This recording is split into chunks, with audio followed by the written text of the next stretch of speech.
আমি বরাবরই জানি আমাদের এই মুলাদি বাবুগঞ্জ অত্যন্ত নদীভাঙ্গন দেশ, যেখানে আছে আমাদের আরিয়াল খান নদী, জয়ন্তী নদী, সন্ধ্যা নদী।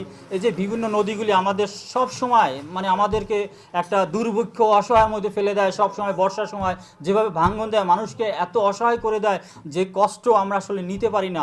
তো আমাদের ইচ্ছা আছে যে আমরা যেহেতু নতুনভাবে দেশকে গড়ার জন্য অঙ্গীকার নিয়েছি, সেক্ষেত্রে গণ অধিকারের পরিষদের পক্ষে থেকে যদি আমরা ভালো জায়গায় যেতে পারি, ইনশাল্লাহ আমাদের যদি নির্বাচিত হতে পারি, আমরা এই নদী ভাঙ্গনকে রক্ষা করার জন্য স্থায়ী ব্যবস্থা আমরা গ্রহণ করব, এবং যাতে করে আমাদের সবগুলি নদীতে যেন সুন্দর মতো আমাদের যে বাঁধ যেভাবে দেওয়া দরকার স্থায়ীভাবে যেন দেওয়া যায়, সে ব্যাপারে আমি জোরালোভাবে ভূমিকা পালন করব।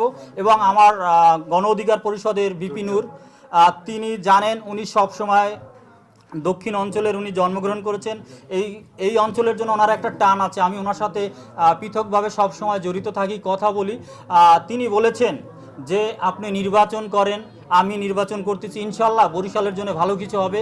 আমার সর্বোচ্চ দিয়ে চেষ্টা করব এবং কাজ করে যাব।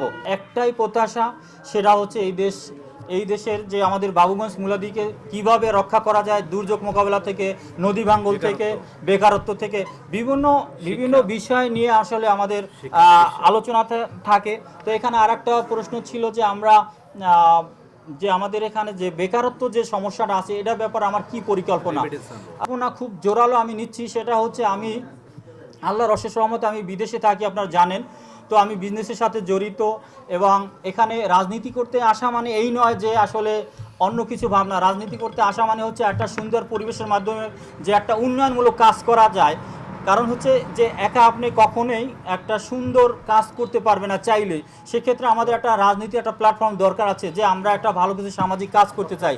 তবে সেই সামাজিক কাজের জন্য আমরা কি করব, বেকারত্ব দূর করার জন্য আমার একটা মানে খুব মনের এবং জোরালো একটা মানে প্ল্যান আছে। সেটা হচ্ছে এখানে পাওয়ার সাপ্লাই, পাওয়ার প্ল্যান্ট যেটা বলা হয়, অনেক বিশাল আকারের বড় করে, যেখানে মিনিমাম 1-2 হাজার বেকারত্ব সবসময় কাজ করতে পারবে, যেখানে সবাই আনন্দের সাথে থাকতে পারে, আমাদের এই এলাকা উন্নয়ন হবে। সেই ব্যাপারে আমার ভিতরে একটা মানসিকভাবে আমি রেডি আছি।